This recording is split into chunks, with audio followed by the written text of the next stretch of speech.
28 weeks to Madiera.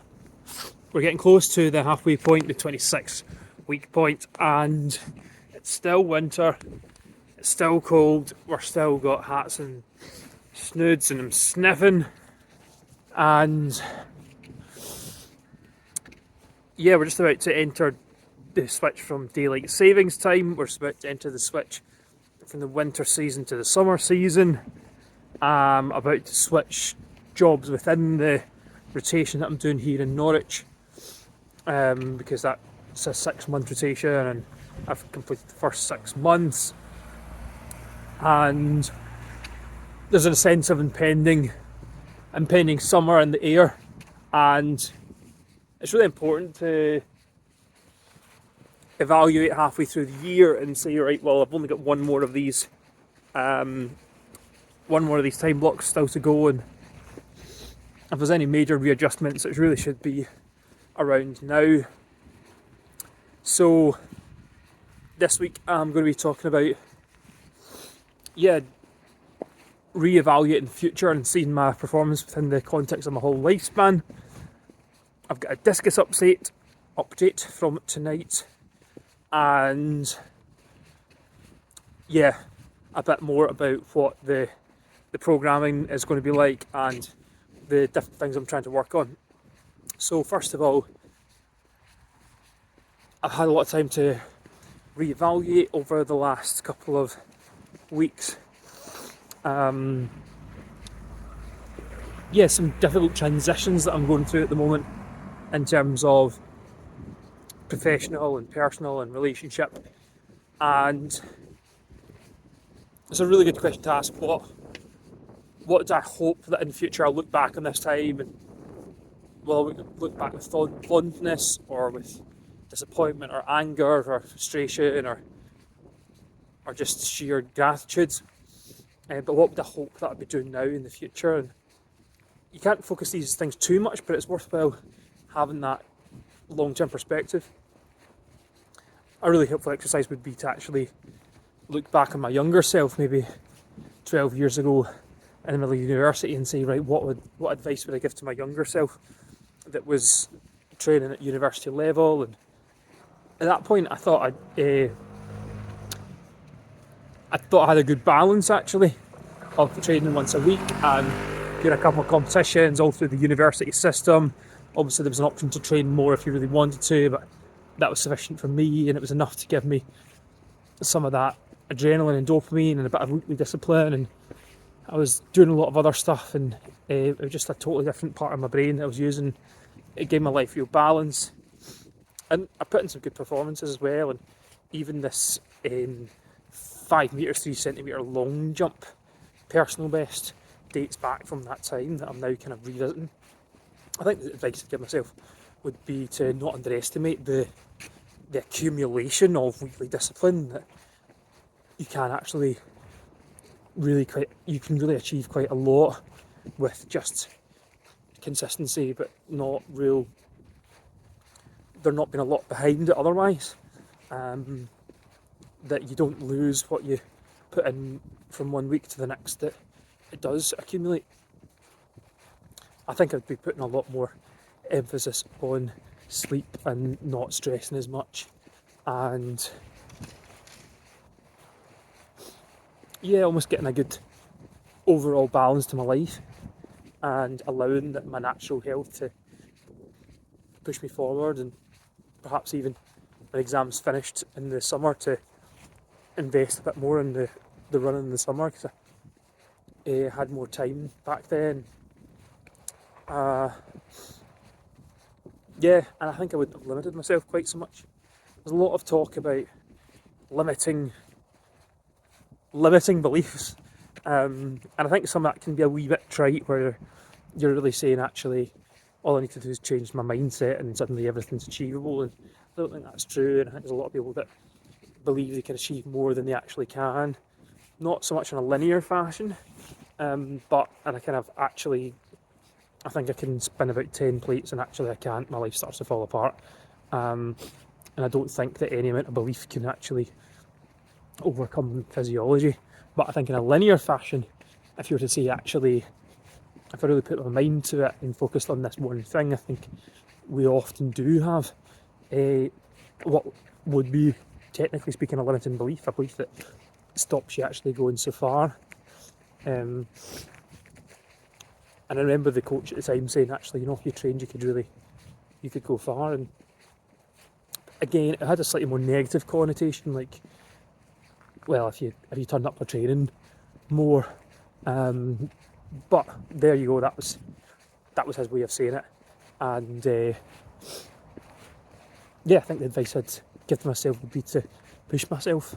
And I was scared of getting too involved in athletics, and it started to take over my life. And I think it's okay to actually do that once and allow it to take over your life, and then be like, right, okay, I didn't really like that. I started to not speak to my friends, or I started to lose my sense of investment in other things.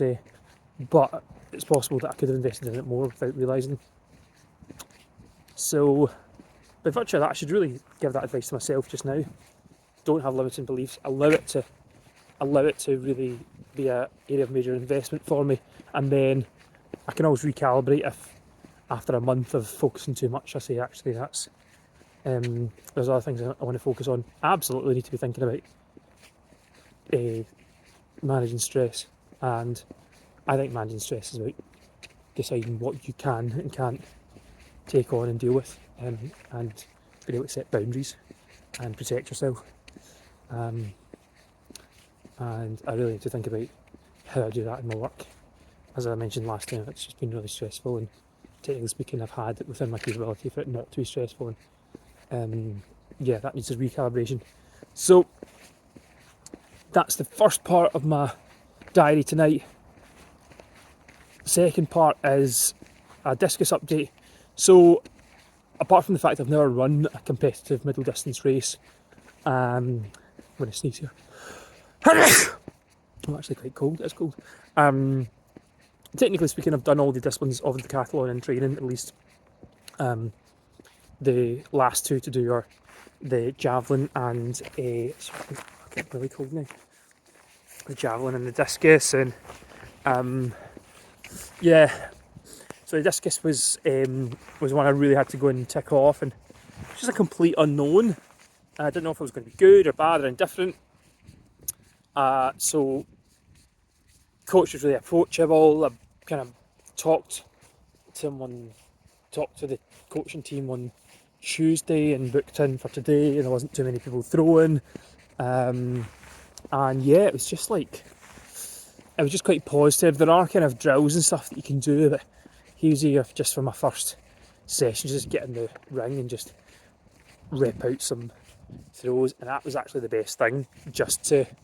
I think there's actually a lot of progress you can make just with yourself, just guessing and making some adjustments with some cues from the coach, but without being like, right, let's break this whole thing down and let's split every bit of the movement into atoms, and you can finally do a throw 4 weeks from now, and if you're lucky, like that sort of thing, just like that's pro level. And actually I just needed some quick wins, and I started to put together a good standing throw.